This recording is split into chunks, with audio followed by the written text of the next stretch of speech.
Hello, and welcome to episode 3 of the Freediving Podcast, your source for information about training for freediving, not only so you can freedive better, but so you can live the most healthy and epic life possible.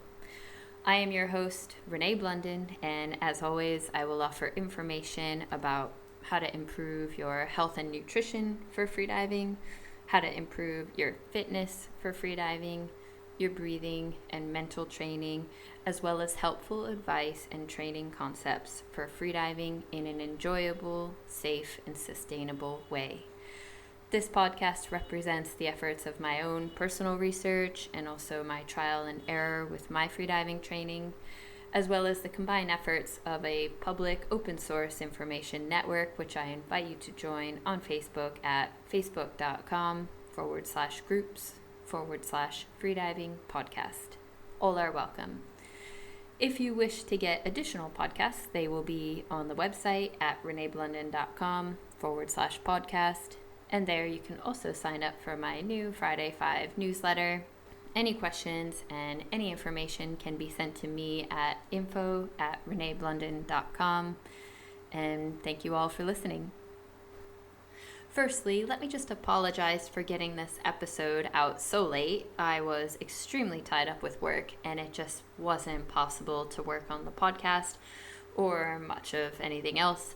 But now I'm happy to be back, and my plan going forward is to put out shorter episodes, and this way I can get the episodes up faster. Now, I can't guarantee an episode every single week, but I will certainly try, and definitely an episode every 2 weeks is quite doable. So I'm excited for this plan for going forward. And so now let's dive right into this episode, which will be about mental training for freediving. And this will be the first of a series of 5 episodes on the topic, where I'm going to talk about some of the psychology behind freediving, as well as some of the mental techniques and mental preparation in which top-level freedivers use for their dives. And feel free to listen afterward in the episode to find out what's going on with me and my training. So to start, when we look at the sport of freediving, there's clearly some freediving athletes at the top that are just so incredibly talented and so incredibly successful, who almost always perform just amazingly well on their dives. For example, Alexei Molchanov, William Trubridge, Guillaume Nery, David Mullins, Miguel Lozano, just to name a few of the top men as far as depth goes. And then for the women, we have Alessia Zecchini, Hanako Hirose, Alenka Artnik, Sayori Kinoshita, Natalia Molchanova, and all of these top competitive freedivers, along with a handful of others, are athletes who train well and just clearly get it right on their dives more often than not, both mentally and physically, not only achieving impressive national records and world records, but some even having world records across more than one discipline. Alessia Zecchini, for example, currently holds the world records in constant weight, free immersion, and constant weight no fins. And then Alexei Molchanov holds the world records in constant weight, free immersion, and constant weight bifins. And something that I find just super interesting is that all of these top freedivers all have very different approaches, not just when it comes to their training and their diet and so forth, but also their mental preparation, which is what I'll be focusing on in these next few episodes. So William Trubridge, for example, used what he calls the orange light visualization to achieve his 102-meter world record dive. He wrote on his website, you can check it out at williamtrubridge.com. Under writings, he writes, and I quote here, "I tend to plunder practices like yoga and zazen, taking from them exercises and concepts that I can apply to my training. One of these is the Qigong visualization of a ball of energy that is created with specific hand movements and then stored in the body. I imagined this energy as an orange light, since orange is the complementary color to the ocean's blue, and I'm told helps to balance the time that I spend in the water. After shaping it like a snowball with my hands, I visualized storing it in the tendon, the space between the navel and the perineum that Eastern martial arts retain as the seat of the body's energy, to be accessed only during the ascent of the record attempt itself. And then Alexei Molchanov uses attention deconcentration to prepare for his deep dives. He said this in an interview on YouTube, and I quote here, "So you have a physical preparation for your competitions where you would do the trainings, do other types of preparation like stretching and fitness routine, and for the mental part, you would have your routine to prepare for the dive, where I would do attention deconcentration routine, where I would distribute my attention over the vision field, and so I would control the vision field, but I wouldn't really analyze objects, and I could move my attention to the body and meditate even better. Like following the breathing rhythm, but without controlling the breathing rhythm, I just enjoy the rhythm. And then that'll bring my metabolic rate very low, and I will start the dive."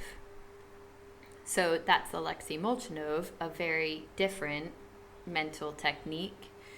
And then Alessia Zecchini also openly shared on a Freedive Your Life YouTube interview about how she improved her mental, which led her to win the gold medal in the World Championship. She said, and I quote, "I went 4 to 5 times in 2015 to a psychologist, and really it helped me very much, because before sometimes I had a blackout, or sometimes I am not much concentrated. And after that, in 2015, I won my first gold medal in World Championship. He taught me a few things, but really important for me was like the visualization before the competition. For me, it was a big improvement." So anyway, those are just a few examples, but I'd say pretty much every top level freediving athlete does some kind of mental preparation for their dives and also during their dives, everyone using their own personalized approach. And even though all of them are different, they are all still very effective techniques. And whatever types of mental training that a freediver does, these techniques and routines play such a big part on their dives. For example, Alenka Artnik, who shared about her 90-meter constant weight bifin world record dive. And you can see how important mind is over matter by what she said, which is, "As everyone around me knew I was attempting the new bifin world record, I could feel the pressure, which prevented me from a good sleep the night before my first competition day. In the morning, I felt tired, and my confidence was weakened. But just until I came to the warm-up line, I knew my physical condition was not optimal that day, so I had to compensate with my mind and maximum relaxation. Finally, I managed to put myself in the right mindset and made a nice dive with strong and clean protocol." And then, with 1 day rest, Alenka did another world record dive in bifin, speaking again about how the mental confidence and the relaxation helped her achieve the dive. And she said, "After my 90-meter dive, I had 1 day to rest and get ready for my next dive, which was 92 meters. As I was very excited and happy, but also busy giving interviews with media, I had a short night and bad sleep again. Instead of feeling relieved, as I already managed a world record dive, I felt stressed again. However, as I was showing really good physical shape during my preparation, I knew I could repeat the dive. This time I could manage relaxation even better, and I had a perfect control until the end of the dive. It felt even easier with definitely more margin to go. So my point here is that the mental techniques that freedivers use are such a big part of the reason why top-level freedivers are just so successful on their dives. And then there's also a matter of what happens when things go wrong. For example, you have a freediver who did the dive several times in training, and then on the day of the comp or on the record attempt, same place, same depth, same everything, but then they fail the dive. Maybe they turn early or they black out, they LMC. So the thing is, even the most talented and the most well-trained freedivers make mistakes on their dives. Sometimes the freediver fails because of a physical issue. They get a sickness on the day of the comp or like right before the competition. Sometimes it's due to the challenging weather or the water conditions, but many times it's the mental aspect. Maybe the freediver was overconfident and expected too much. Maybe it was the stress and the anxiety. Either way, the mental training and the mindset of a freediver can explain why such talented freedivers can fail their dives even when they did it in training, and even when they expected and everyone expected that they'd achieve the dive without any problem. And so then, when a freediver fails on their dive, the mental techniques and the mindset of that athlete can help when it comes to overcoming failed attempts in order to be motivated and to improve for the next attempt or the next competition. William Trubridge is a perfect example of this. He blacked out on his world record attempt of 102 meters, no fins, in December 2014. And he stated afterwards, he was totally positive about it and totally undeterred. He said, "While I am disappointed about not achieving my goal, this is just a plot twist, and I'm not putting off attempting it again in 2015. I feel like I owe New Zealand a world record." So he was totally motivated to keep at it and keep training. And then in July 2016, nearly 2 years later, he did it. After training and working towards this goal for 5.5 years, he finally achieved the world record in no fins diving to 102 meters. And I find his passion and his dedication to the sport so inspiring. And regarding the mental training for achieving his world record dive, he writes, "It was clear that the taper phase of my training had been stretched out too long, and my performance was faltering. My body was still capable of a 102-meter dive, but I would have to use every resource and mental strategy available to me in order to ensure that on the day of the attempt, I would still be fresh and focused. As freedivers, we must evolve an arsenal of different mental techniques in order to keep one step ahead of the mind's capricious antics." So basically, all top-level freediving athletes, as well as their coaches and anyone who's been freediving for some time now, know very well the importance of mental training for freediving and the difference it can make in performing these dives, which are just so mental. So I'm going to cover just quickly here about what do I mean by mental techniques for freediving. Basically, this is the practice of mental preparation for the sport of freediving.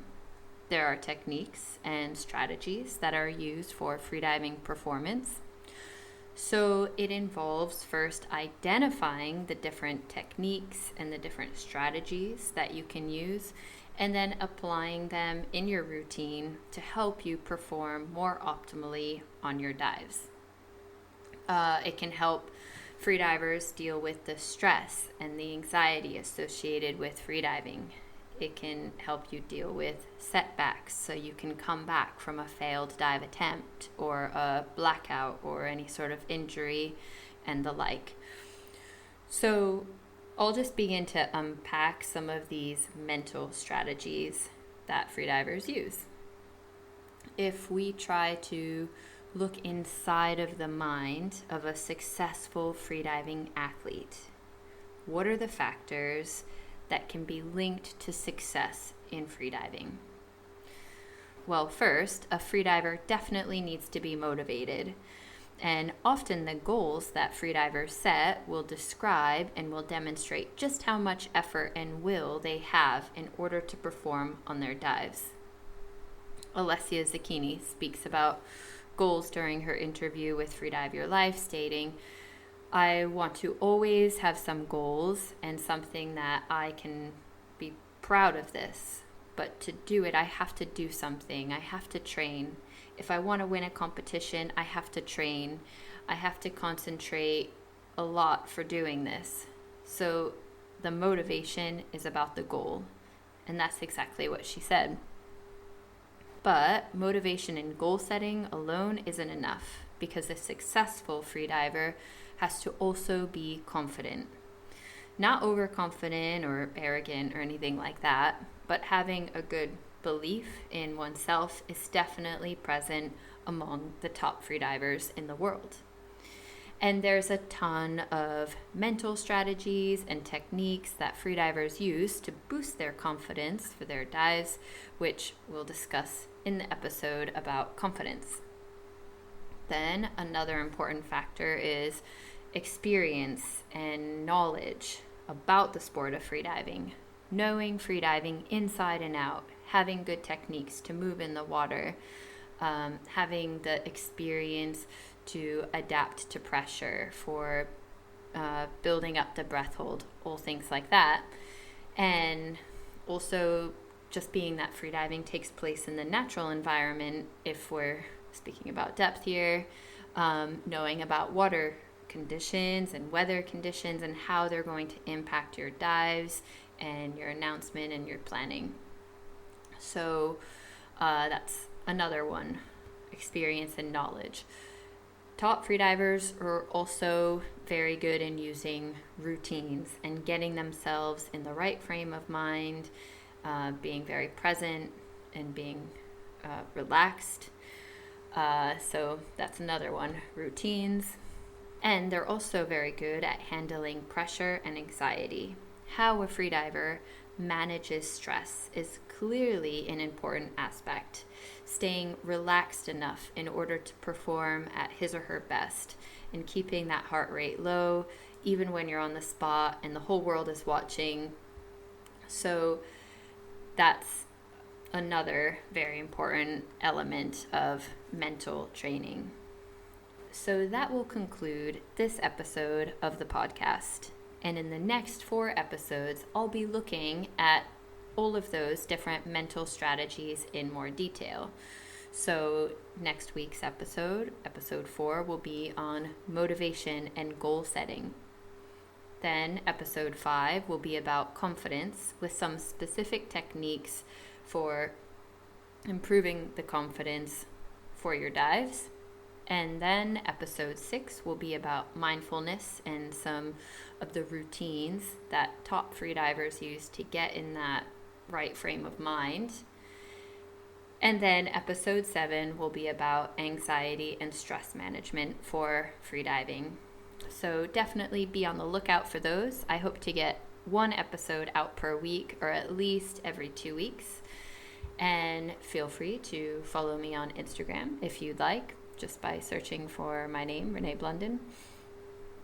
And if you haven't joined the Facebook group, I would highly recommend it. So this way we can keep the conversation going during the week. You can find the group by going to facebook.com/groups/Freediving Podcast. And when you sign up for the group, there's an option where you can enter your email if you'd like to sign up for my Friday 5 newsletter. This isn't required, but I think you'll really like it. Keep in mind, you can also sign up for the newsletter on my website, reneeblundon.com, just whichever is easier. The Friday 5 newsletter is an inspirational little roundup of my 5 facts, fun, and F-ups of the week. A lot of freediving tips, some motivational stuff, and some interesting studies I come across and other various findings. So that's it for now. So please share this widely and dive safe. And thank you very much for listening. So I thought I'd spend some time at the end of every episode just sharing a bit about what's going on with me and in my freediving training. Right now it's depth season in Dahab and the water is super warm and super amazing. The conditions are just perfect. The water's pretty flat most days and very clear, so I'm taking advantage of this and doing my depth training at the moment from now until, November when it starts getting cold. And I'm doing a mix of depth training. So for example, one day going to Blue Hole, doing a few warm-ups and then a deep dive, and that's it. And then another day doing a shallower training day at Lighthouse, just doing like FRC dives. And then on some days doing 3 to 4 medium depth dives, like maybe it's 5 or 10 meters below my PB for the season. So I'm also doing meditation every morning. I highly recommend the Headspace app. I really like the chapter on focus. It's where you focus your attention on the different points in the body and you imagine these points, for example, your feet, your navel, solar plexus, chest, throat, brow, and then 6 inches above the head. So you imagine these different points like a glowing ball, and then you shift the focus from one point to another. And then at some point you let go of that focus completely and you just let your mind be free. And the feeling of this is kind of like the flow state. I mean, it's very similar to like when I'm in the free fall and I'm just like falling down. It's really, it's hard to explain, but if you try it, you'll see what I mean. So I'm doing that every morning.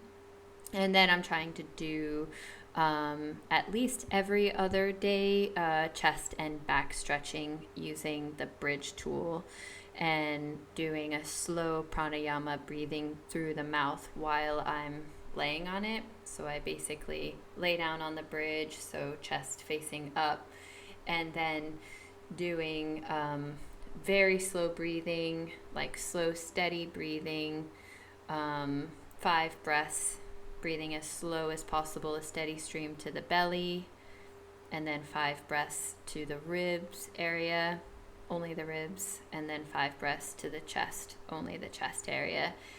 And then after that, 5 complete breaths, belly, ribs, chest, breathing as slowly as possible and as steadily as possible. So it's literally like this.